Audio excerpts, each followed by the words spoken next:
Hello, and welcome to this episode of The Southern Way. I'm your host, Mike Mitchell, and today I'm here in Warren County, North Carolina, site of a very unusual experiment in federal housing policy.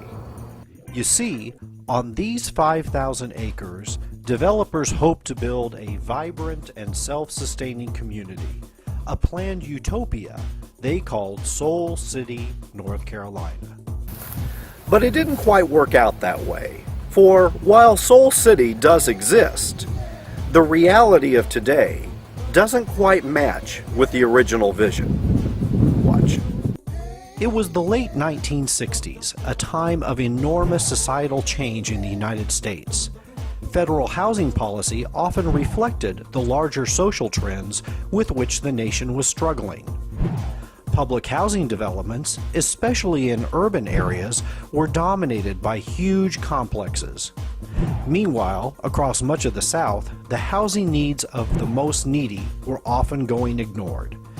Consensus across both parties began to emerge that there needed to be a better way to address the nation's housing needs. So, in 1970, Congress passed the Urban Growth and New Community Development Act to try to address these housing issues. In short, the law gave the Department of Housing and Urban Development the ability to support private real estate developers in the creation of innovative new towns across the country. 14 of these new towns were established under the new law in locations such as Minnesota, New York, Arkansas, Illinois, Texas, and Maryland. This new federal program caught the attention of Floyd McKissick. Mr. McKissick wanted to create one of these new towns in his home state of North Carolina. At this point in his career, Floyd McKissick was already a pioneer in many respects. Born in Asheville, North Carolina, he became the first black student admitted to the University of North Carolina's Chapel Hill Law School. In 1966, he became the leader of CORE, the Congress for Racial Equality. By many accounts, McKissick turned CORE into a more radical organization. Now, what happens next is key. In 1968, Floyd McKissick stepped down as the leader of CORE so that he could focus on his new idea, the creation of a community called Soul City. McKissick then announced his endorsement of Republican Richard Nixon in his campaign for president. That campaign endorsement paid off.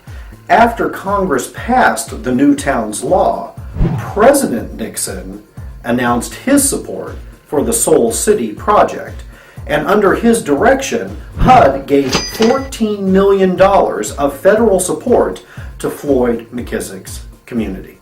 McKissick selected Warren County as the site for his new community. The master plan for Soul City called for 3 villages that would house up to 18,000 residents. The community was organized to be self-contained and self-sustaining.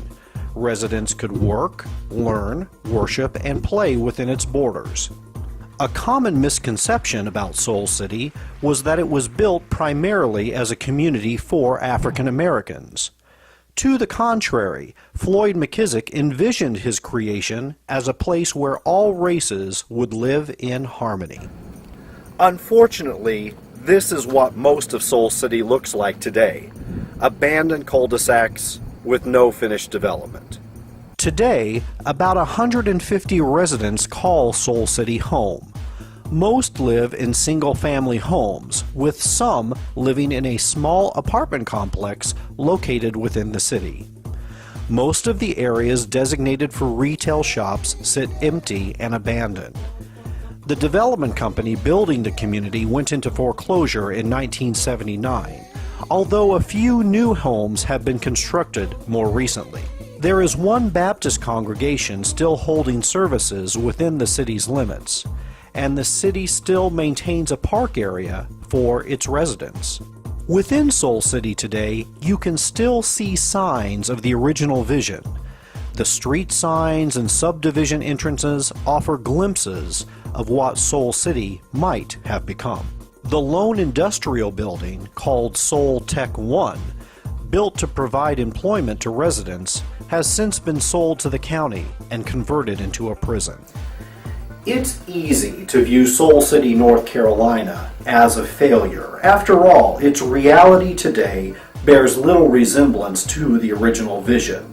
But perhaps that's taking too simplistic a view. You see, if you look more closely at Soul City, you can see that many of its ideas are taking root in community development projects underway today.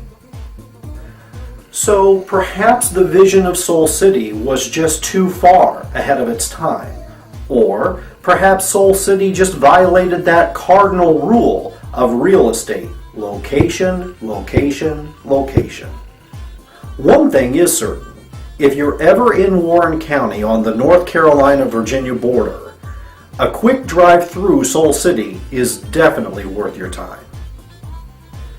So visit us again for another fascinating exploration of the American South. See you next time.